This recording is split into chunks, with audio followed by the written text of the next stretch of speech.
Hey everyone, Eric Watson here, freelance writer, player of games, writer, boards, recorder of videos, and tabletop role-playing aficionado. In this video, we're going to look at a preview of Dragonix's Deadly Denizens Volume 2, a massive monster book for Dungeons & Dragons 5th edition, now on Kickstarter. This video has been sponsored by the publisher, and a digital preview copy of the book has been provided.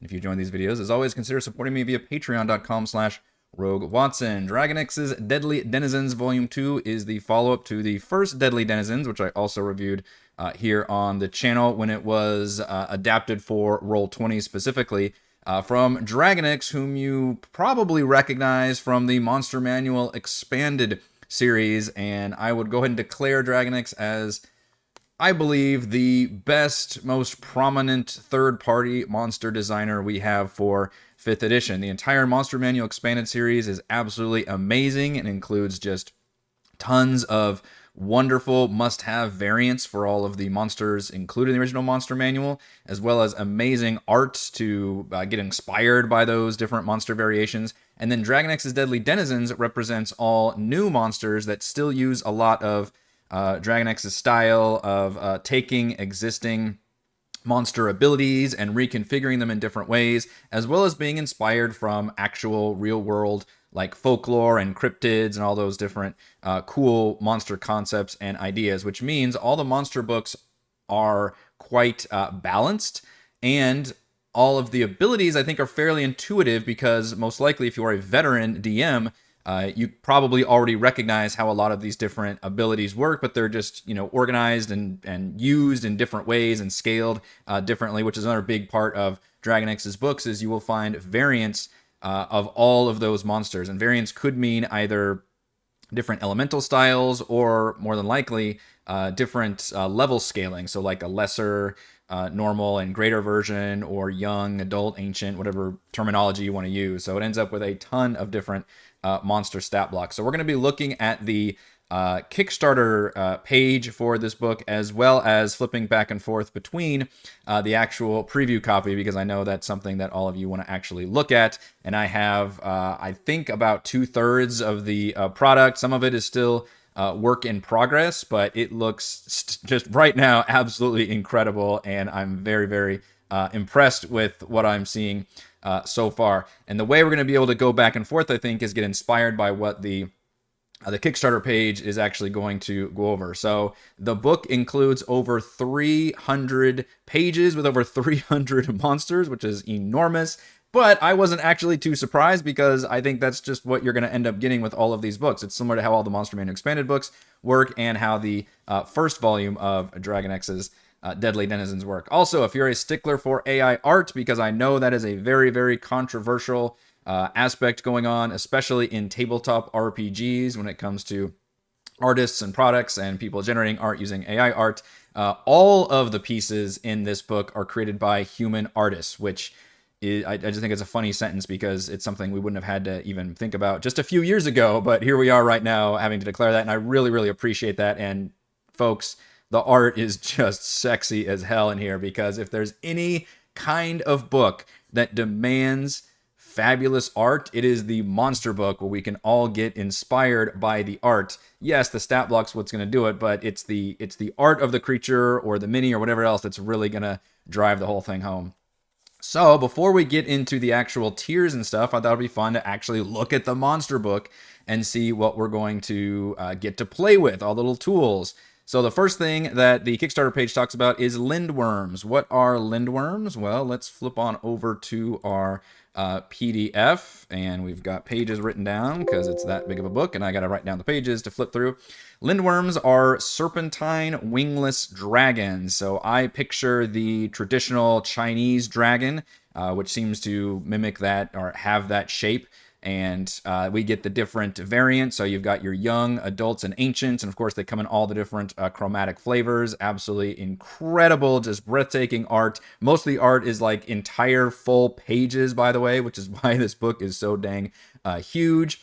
And these lindworms have a constrict abilities, like you would expect a snake-like creature to have. They all, instead of breath weapons, they have belch weapons. So they kind of spit a globule of whatever elemental, acid or fire or something, and does that in a pretty big just AoE explosion, basically. They also include some kind of elemental aura that deals damage, forces players to make a con save, even if they're near the creature. That's something I love to see on a lot of creatures is, can it do something that when it's not its turn, basically? Because action economy, as we all know, can be very, very painful for DMs, especially in boss fights. But notice, however, how Dragonix also, with a lot of the stat blocks, includes legendary actions on a lot of these creatures, even creatures that aren't necessarily super powerful. This one clearly is, but they might just be like a Kobold War Chief or something, but that War Chief would have legendary actions. Also appreciate one of the actions isn't just make a perception check, because I always thought that was dumb as hell. All right, so I love the Lindworms, very cool idea, and a lot of options with those. Also want to look at the chromatic kobolds. This was a fun idea because kobolds are often found with dragons, so we can look at kobolds that are specifically themed to each of those chromatic dragons. For example, we've got the black scale kobolds, blue scale kobolds, the green, the reds, and they all look like you literally took the head of that particular dragon, which you can probably remember the iconic visage and silhouette of those each dragons from the original 5e monster manual, and now you've got them with each of the kobolds. Not only does it look cool, but they all have little bits of abilities that are drawn from those elements, like having resistances to that particular damage type, or being able to use, you know, some kind of limited spell that's not even a spell slot, but just some kind of explosive blast based on that element, as well as having kind of themed spells around that. And then here's the example of the War Chief, which actually has legendary actions. They're only a CR5, but I think it's appropriate for kind of a boss level creature to be able to have those limited legendary actions. So I thought that was a cool way of doing a more thematic kobolds for those dragons, and obviously populate them in those layers.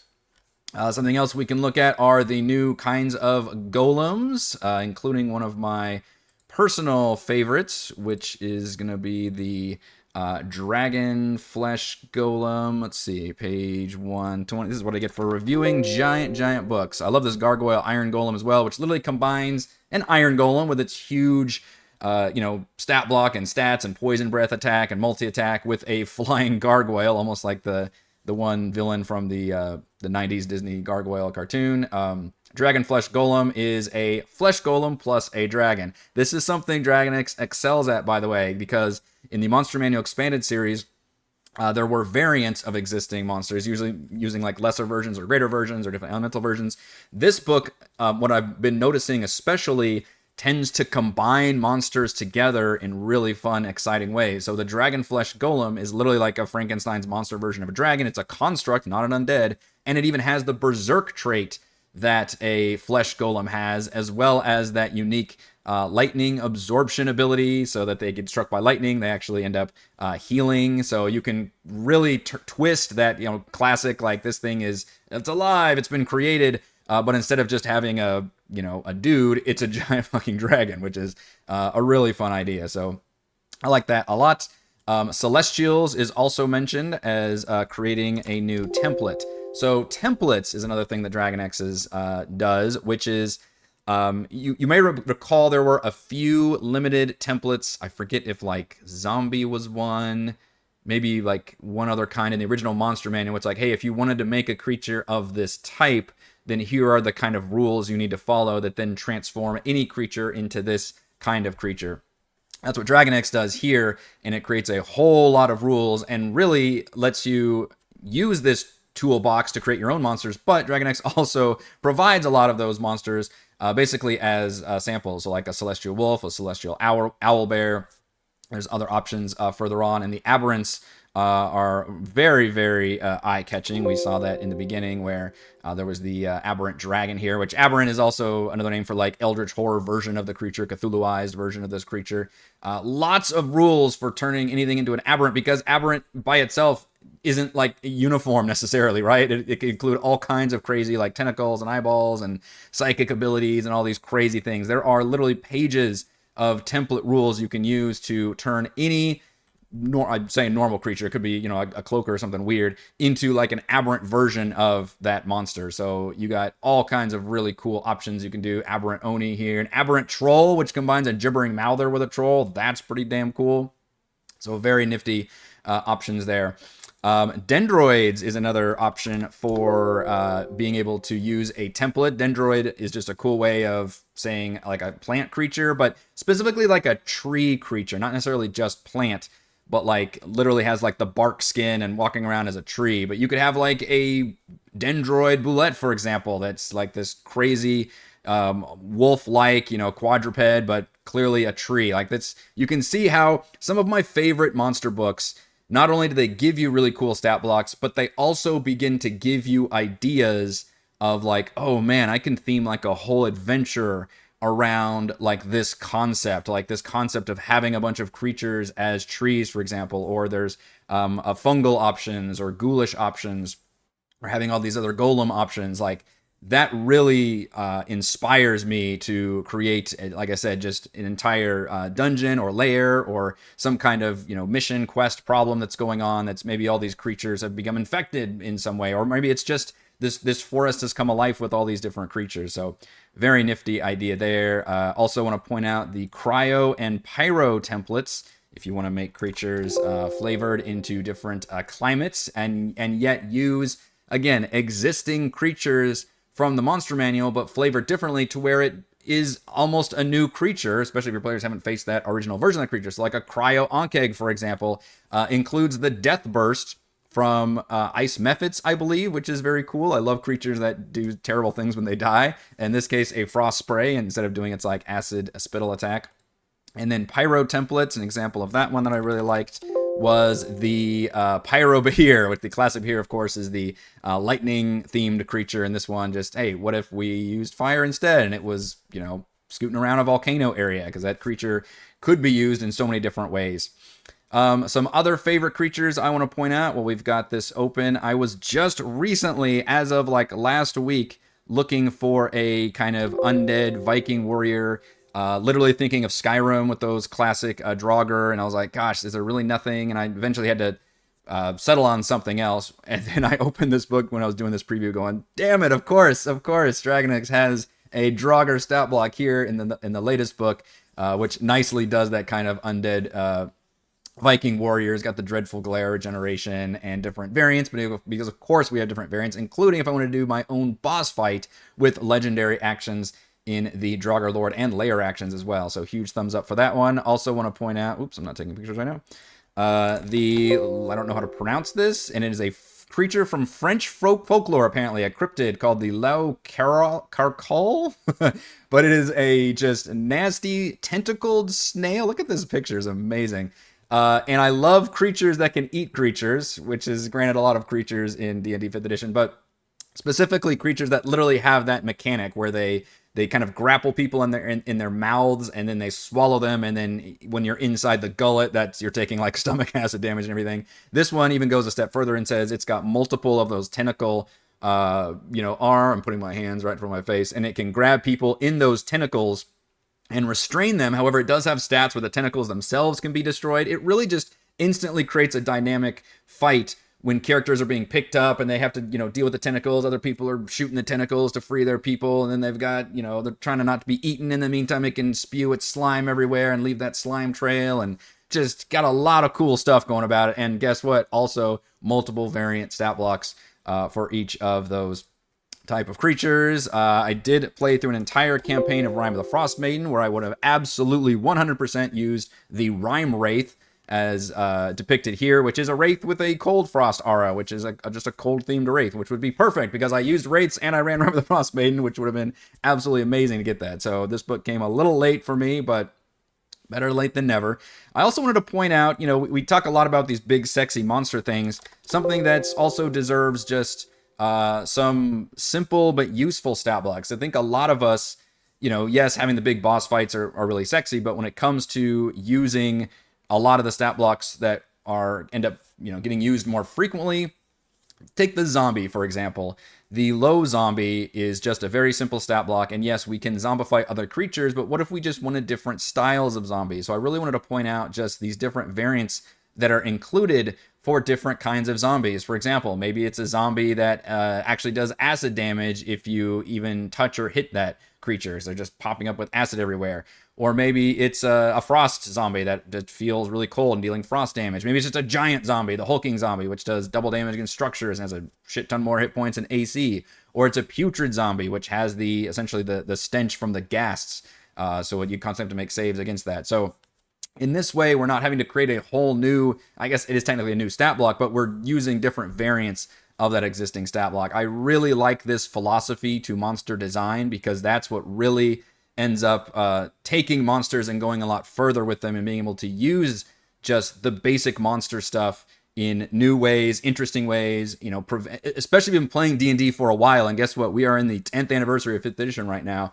You know, your players have faced a million zombies so far, and this allows you to use them in just slightly different ways, and it just makes the battles and situations that much easier. And guess what? It's not that much harder for the DM to use and have to come up with these whole different, you know, all new complicated stat blocks or something. So big thumbs up to that. All right, we've looked a lot at all of the new monsters, not all of them, but a lot of the new monsters in there, a lot of the sexy new monster art, all the new different kind of creatures that are coming in here, some of my favorite creatures.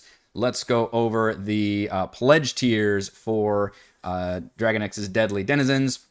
The minion tier is going to get you the digital PDF, which is what we were just looking at, essentially, although mine was a preview copy. $25 will save you $5 off of the normal price that should be available, I believe, on Drive-Thru-RPG, I want to say, is where this is going to end up. The Guardian tier gives you the PDF plus VTT token pack for $30. The token pack essentially just gives you all of the art, digital art files as tokens, which you can then use on your favorite virtual tabletop, such as Roll20. It does not give you the character sheets ready to go. You can just modify those yourself, but the tokens are going to be, you know, a big pain in the butt to create, especially if you're going to use a lot of these creatures, so that can be very useful. The boss tier gives the PDF plus the hardcover for $35. It does not include shipping, but seems pretty damn cheap for me, considering this is a massive, massive book with some gorgeous, huge, full-color art pages in there. Legendary tier gives you the PDF plus the hardcover plus the token pack, basically all the things you saw before, as well as a bonus red Lindworm STL, definitely one of the best looking creatures that I saw in the book. The Epic tier is the digital PDF plus the Roll20 compendium for $55. You're saving $10 here. This is the one I would probably most recommend if you are me, which is somebody who primarily plays 95% of your D&D online through Roll20. In fact, if you look at my review of the first Deadly Denizens, that is the version I reviewed, specifically was the Roll20 version, and it looks great on Roll20 because all of those tokens and stat blocks are tied in, and they go right to your compendium, which means they're permanently added to basically every single game you play on Roll20 from then on. You can just search whatever monster you want, drag it right on the screen, and it populates with the token and everything ready to go. So it's basically the token pack plus all of the character sheets built in as well.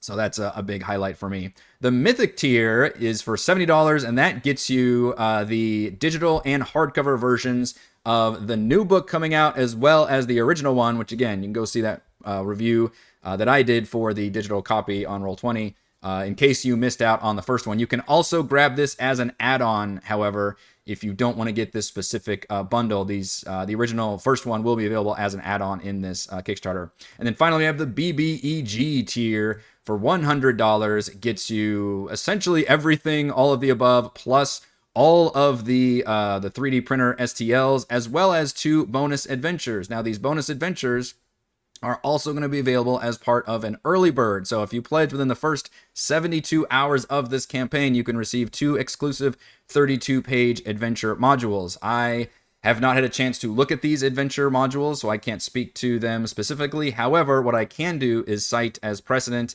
a adventure that was designed for the first Dragonix Deadly Denizens, or no, sorry, it was the Monster Manual. That's right. The Monster Manual Expanded Adventures, which I thought was amazing and did a great job of creating essentially a book of layers for those monsters. So if you're familiar with like Kobold Press or some of these other publishers that also put out big monster books like their Tomb of Beasts, they will also put out these book of layers that are, you know, single medium-sized dungeon crawls that feature typically a boss that's one of those big sexy boss monsters, but also populate that dungeon with creatures that are found in that specific book. So these are very nice to have. I've always been very impressed with the quality. The map art's always really good. It looks great on a virtual tabletop, for example. I can't speak to these adventures specifically, but if they're anything like the quality I've been seeing from Dragonix and that team and, the Monster Manual Expanded Adventures, for example, I don't know if that team is also the same here, but I was very impressed with that as well. So that would be a big, big thumbs up for me. And I think if you miss out on this early bird, it's only available in this collector set. So I would hugely recommend that for the adventures. And I'm just somebody who loves looking at adventures anyway, and that's a really easy way for DMs to be able to plug in that new content in a ready to go adventure setting. And then of course there's the add-ons we have for the original adventures in case you missed out on those, which I would very much recommend jumping into those because that first one is absolutely fantastic.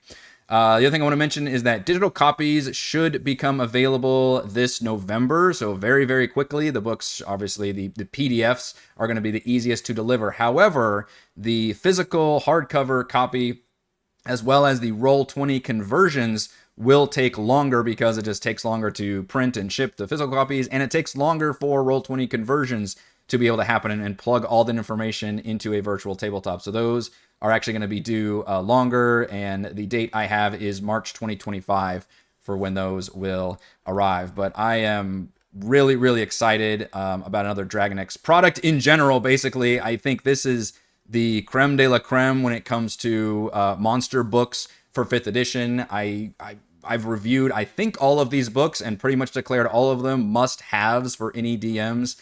And, you may be thinking, I'm looking at my shelf going, I have a lot of monster books, right? Do I really need yet more monster books? But what makes these so special, and it's something I mentioned when we were looking at the preview, is that they give you a lot of the tools and inspiration also. And for example, the templates, like having those templates available for being able to create a lot of your own monsters, or having the ideas of combining all these monsters together and using all of the pieces and abilities that are a lot of times found in the original Monster Manual, but in new and interesting ways. Is to me what really makes these books extra special and makes them just absolute must-have. So hugely, hugely recommended from me. All right, thank you to everyone for watching this video preview. You can check out my website at roguewatson.com. You can watch more reviews, follow my D&D adventures on my YouTube channel at Rogue Watson. You can support my work at patreon.com/RogueWatson. Thank you.